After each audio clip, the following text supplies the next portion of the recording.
President Christodoulidis, dear Nikos, and me here in Beirut.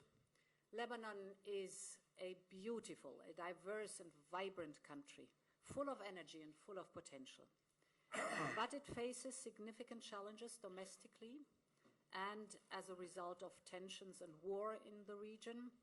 And we understand this. And we are here first and foremost to say that the European Union strongly supports Lebanon and its people, and we want to reinforce our long-standing cooperation. This was also the very clear message of European leaders at our last summit. And today we, Nikos and me, are here in a team spirit of Europe to reiterate that message. Today we discussed how we can strengthen our political and economic relations and support the security and stability of Lebanon. To underline our support, I can announce a financial package of 1 billion euros for Lebanon that would be available from this year until 2027. We want to contribute to Lebanon's socio-economic stability, first by strengthening basic services, investments in, for example, education or social protection, investment in health for the people in Lebanon.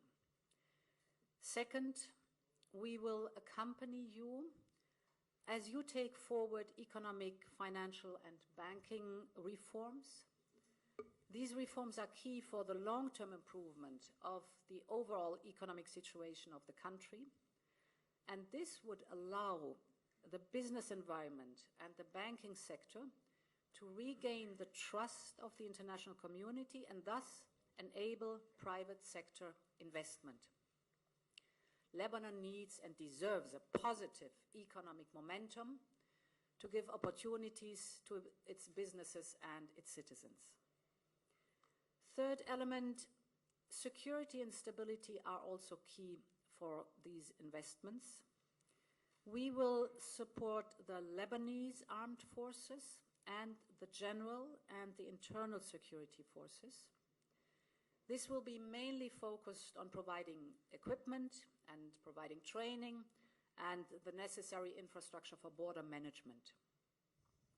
In addition, it would be very helpful for Lebanon to conclude a working arrangement with Frontex, particularly on information exchange and situational awareness.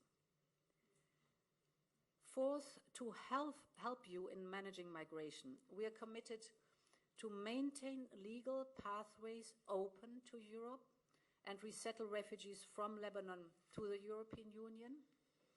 At the same time, we count on your good cooperation to prevent illegal migration and to combat migrant smuggling.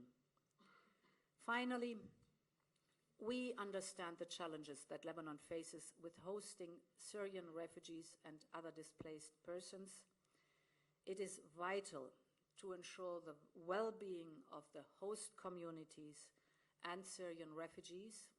Since 2011, the European Union has supported Lebanon with 2.6 billion euros, not only for the Syrian refugees, but also for the host communities, and we will continue to do so.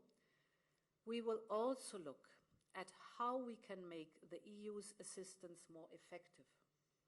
This includes exploring how to work on a more structured approach to voluntary returns to Syria in close cooperation with UNHCR. And at the same time, there needs to be strengthened support from the international community for humanitarian and early recovery programs in Syria. I would like to finish by focusing on the conflict in Gaza and its impact on Lebanon. We fully support all efforts to reach a ceasefire and release of all hostages. And we have just increased further and our extensive humanitarian aid to Gaza. Ultimately, we need a peace process towards a two-state solution. It is the only solution that can bring lasting peace and stability to the Middle East. And in the meantime, we must continue to work towards a de-escalation of conflict, and we are deeply concerned about the volatile situation in South Lebanon. What is at stake is the security of both Lebanon and Israel. The two cannot be disassociated, so we call for the full implementation of the UN Security Council Resolution 1701 by all parties. This needs to be part of a negotiated diplomatic settlement. Here too, the Lebanese armed forces are critical, and the European Union is ready to work on how to bolster their capabilities. Dear Prime Minister, to conclude, let me assure you that you can count on the European Union's sustained support for Lebanon and its people. It's a long-term partnership and friendship. The bonds between Lebanon and Europe are deep, and they are strong. It is these bonds that will continue to drive our cooperation, and thanks again for having me here and for being such a fantastic host.